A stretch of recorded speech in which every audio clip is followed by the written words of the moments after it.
The Golden Axe series has several wonderful games under its banner that each bring something different to their audiences. Most people are probably familiar with the arcade side-scrolling beat-em-ups and their many home console ports, some better than others of course. And then there's Golden Axe Warrior, a full-on action-adventure game chock full of RPG elements on the Master System.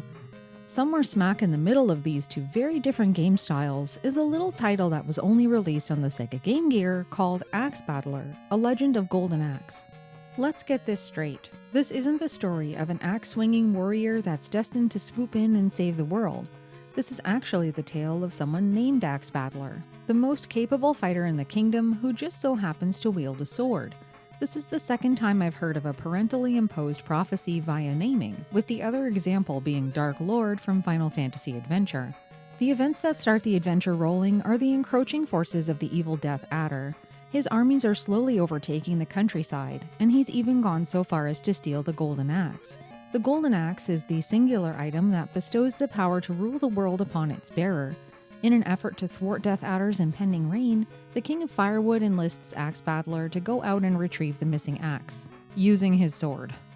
I wanted to take a moment to mention how awesome this box art is. This is a gorgeous portrayal of a warrior facing off with a couple of ferocious-looking monsters. This Julie person did a wonderful job capturing the epicness of a ripped fighter engrossed in the throes of battle.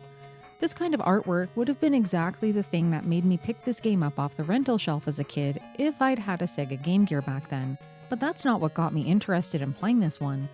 It was actually how much this title looked like other classic 8-bit RPGs on the surface. The little warrior with a sword wandering down roads that wind through mountains and forests. It's all pretty textbook when you compare it to the likes of many well-known NES RPGs I've enjoyed in the past. It also bears a considerable resemblance to Golden Axe Warrior's style. Beyond the visuals though, Axe Battler, A Legend of Golden Axe doesn't really act like a traditional role-playing game at all. In fact, I'd be lying if I said it had any elements from those kinds of games apart from a couple of measly weapon upgrades. As someone who loves action adventures and RPGs in particular, I had unfounded high hopes for this one solely based on appearances. Experiencing this game ultimately left me feeling disappointed since it wasn't quite what I was expecting.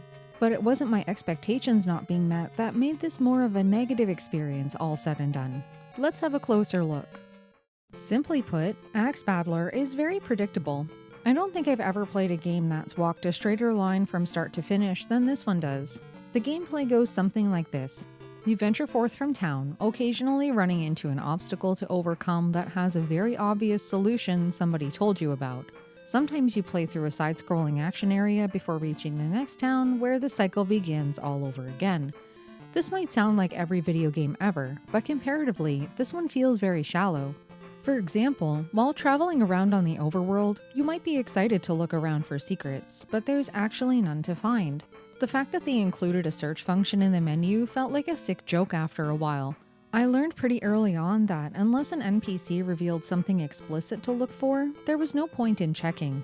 I can certainly appreciate a game that's straightforward like this since some people simply want to slip away into a fantasy world for a little while, without all the grueling, high-stakes exploration. If you're that person, this adventure will definitely check all your boxes. You're spoon-fed every morsel of plot in terms of where to go next and exactly how to get there, though there is some undeniable challenge towards the end of the game that I'll talk about in a little while. I prefer a little bit of mystery in my games, and this one had very little of it. An anomalous aspect for a game meant to be played on the go was how checkpoints and passwords worked. The majority of new towns have a password house where you can speak to a nice bunny lady, allowing you to continue from that point the next time you die. This would work just fine in a regular console game, but I thought that this was a really strange choice for a handheld title. Many other games I've played on these systems grant you the ability to save or get a password virtually anywhere, or alternatively, regularly autosave in case your batteries suddenly give out at an inconvenient time. Having the restriction of only being able to get a password in towns seems pretty mean-spirited, since so much can happen to your little warrior. It's not just the dead batteries prospect either. Dying in this adventure happens very often, whether it's from random encounters gone wrong or the many pitfalls in the side-scrolling action stages. A more forgiving checkpoint or password system might have made progressing a little more attainable, since there was still plenty of difficulty to keep the game feeling challenging through to the end. The random encounters here are triggered while you're traveling along the overworld between locations, and you'll face off with one of only a handful of enemies that get palette swapped a few times. There are actually some great callbacks to Death Adder's minions from other Golden Axe games, with even some former bosses making an appearance as normal enemies. The manual says that you'll also have the pleasure of fighting Death Adder, which was completely expected given the game's backstory. Well, this actually manifested in a way that was completely unexpected, since you can spontaneously run into someone who looks an awful lot like him with a very similar name while cruising around the overworld. Who the hell is this guy? I don't like him. Excuse me? Is this actually Death Adder? You guys, Death Adder is here? Excuse me? What? It's too soon to give up. I just ran into Death Adder in the middle of a field. I was reasonably pretty shocked the first time I encountered him, since I thought I'd accidentally stumbled into a boss fight. Once I set back out again and ran into another D-Adder, and then another after that, I realized that it was just a regular encounter. Weird, right? Speaking of dadders, one thing that kept me chuckling was how strangely some of the enemy names were abbreviated. Right alongside knights were things like neobars and bad bras. Looking at the monster roster gave me a rough idea of what I was supposed to be up against, but the naming convention here lent some humor to what was otherwise a very repetitive battle experience. These scuffles take place in real time, and I was pleasantly surprised at how much thought went into designing them. You can't get away with just mashing attack over and over again, since each monster has its own distinct attack patterns and dodges that you'll need to learn to survive. There are combat training areas in each town that impart new fighting moves onto our hero that required some simple combos to execute. These were thankfully very logical and straightforward, which was perfect for a 4-button controller lover like me. There are two things that I didn't like about these training areas, with the first being how rude the little teacher was whenever I'd lose. Being called a worthless chump with every failure wore down my patience and my motivation. As a brief aside here, I was actually taken aback by how nasty other characters were towards me too, like the naysayers that would question my ability to save the kingdom. It would seem that this realm is overflowing with jerks. Whatever the writer's intentions were, it was effective at making the player feel like an outsider. But anyway, I found some of these new moves pretty tricky to get the hang of. Sometimes I'd lose a session tens of times before it would finally click, which led to an awful lot of berating that I didn't really appreciate. I guess the only thing that could have made this worse somehow was if you had to pay to train, which you thankfully don't. The second aspect of the training areas I disliked was how they stopped the game dead until you won. Because of the plot linearity I mentioned earlier, there was nowhere at all interesting to go but forward. Not having mastered the next fighting move meant that I wouldn't have the skills to take on the monsters in the next stretch. And since there were no detours to take or reasons to backtrack to previous places, it was a mandatory frustration until I was finally victorious. On the bright side, all of my suffering was not in vain. Each well-earned combo move had its time to shine for a portion of the game. Unlike other adventures where you get new skills or a new item to use once and never again, Axe Battler, A Legend of Golden Axe, was pretty good about complementing new areas with these new moves as you received them. Towards the end of the game, I'd chosen a few trusty favorites to heavily rely on, namely the Super Swing and Tackle. The hit detection was actually pretty decent for most of the skills, but to be effective, you had to get right up into everyone's face to hit them. It took a little fiddling to find the right spacing at first, but after a while, I became very proficient at fighting every monster type without taking damage. And trust me, achieving near perfection was absolutely essential to get through the rest of the game. Combat out and about on the overworld was actually pretty unique. The biggest departure from the norm is that you can't run away once a random encounter begins. I've played games where there's a run option and a really low chance that it ever works, but not being able to retreat was something I'd never actually seen before. The truth is that fights conclude in one of two ways. You either fell the enemy and win, or the enemy hits you once and the battle ends. The single hit wins for enemies was really bizarre. The first time it happened, followed by a sudden fade back to the overworld, I had no idea why the fight had ended. The manual doesn't mention anything about it either, and it took me a bit to figure out what was going on. I wasn't really a fan of this formula for a couple of reasons. Because you're just abruptly dumped out of the fight, you don't really have the opportunity to learn anything from your mistakes. Until you track down another identical enemy to try again, There's no way to see their pattern or work out what went wrong. The other part is that, to my knowledge, there's no way to heal up while you're traveling. Each tick on the health bar can serve as 1 or 2 hits depending on how strong your opponent is, which means that at the top of your game, the most hits you can take is 6. That's pitifully small, especially since losing all your health gifts you a game over and throws you back to the last checkpoint. This made for some really intense gameplay as well as some absolutely devastating moments. And to be clear, getting perfect enough at the combat to take 6 hits or less between towns was only a small part of this challenge. There are still the huge side-scrolling action scenes we haven't even talked about yet that share the same tiny health pool. When you add all of those things up, it starts to feel pretty near impossible to put a flawless run together and get to the next checkpoint in one piece. Another crushing reality is that you get very little reward for triumphing over your foes. There's no experience system to speak of, so all battles really do is exist to wear your health and resolve down little by little.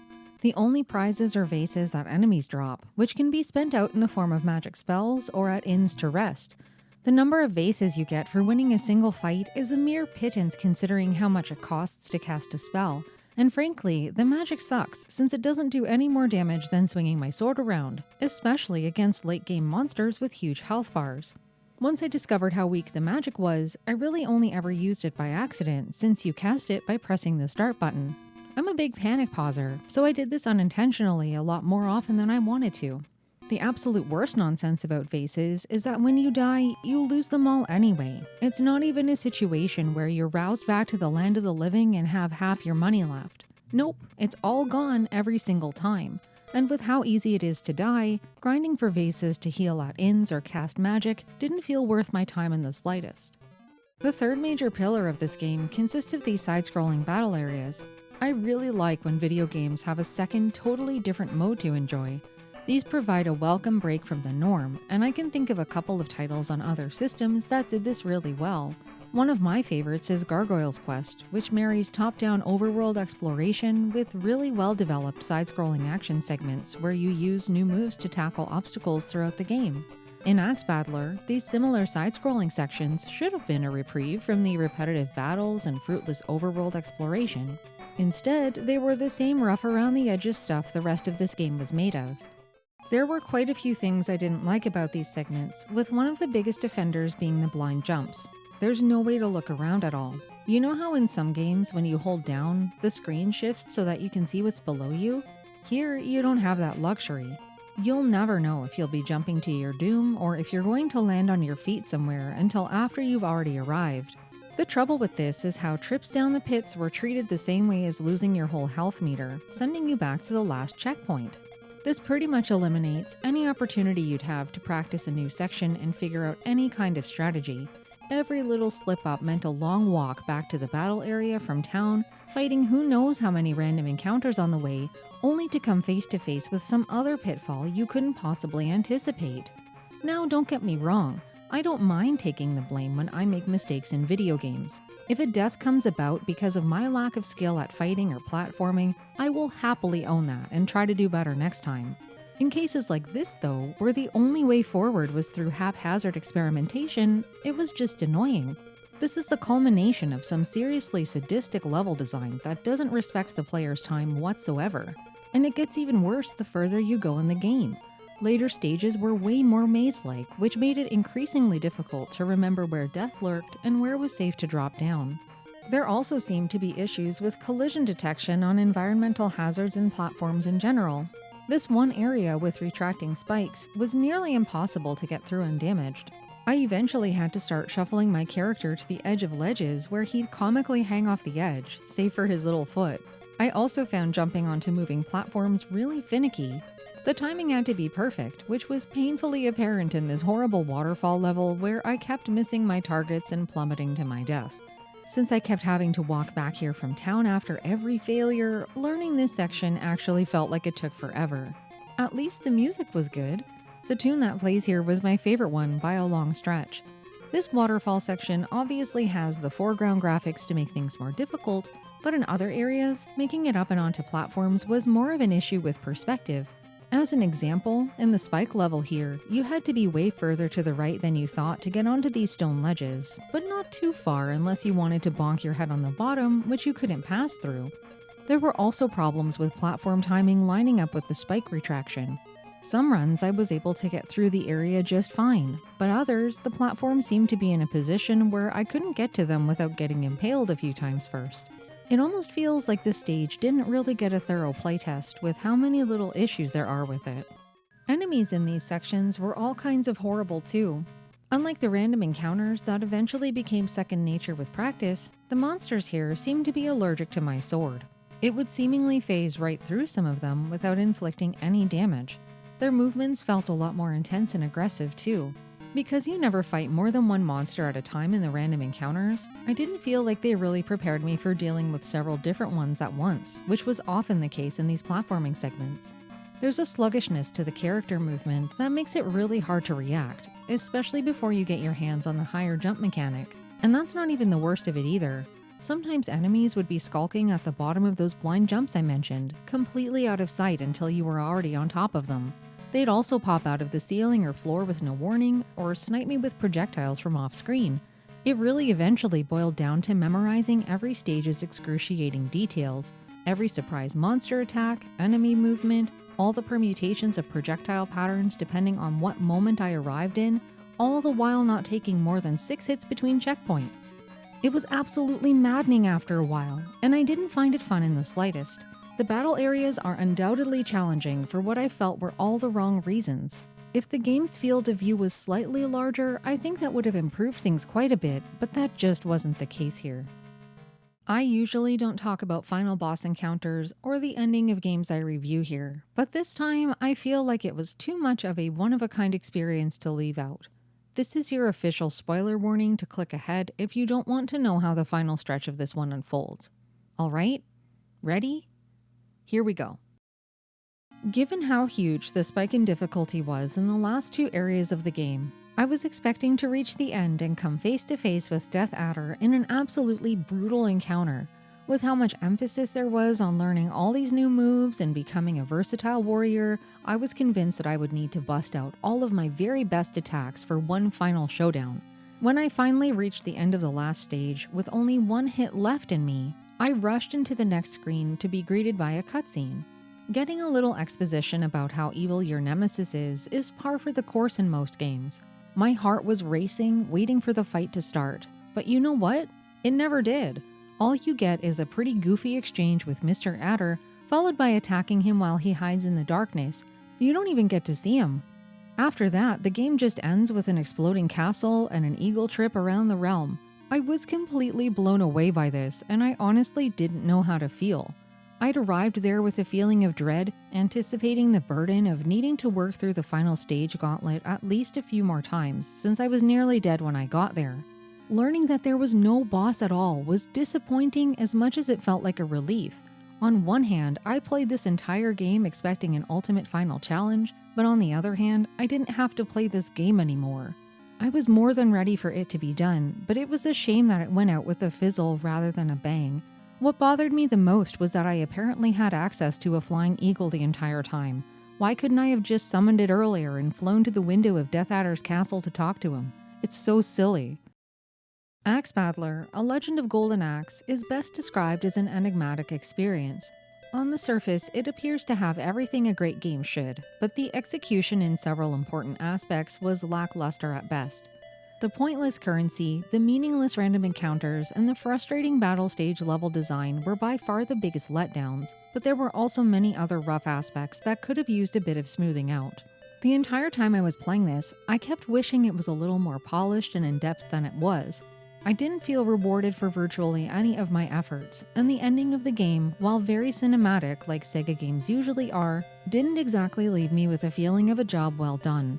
All of the excitement promised to me on the back of the box felt like it was completely overstated, and standing at the end of this one, I just don't think it's a very good game. Most people who love the adventure and RPG genres will probably feel like I do, and people who want a straightforward, relaxing experience might be put off by the endgame challenges. I don't really know who this game was made for, but it definitely wasn't me.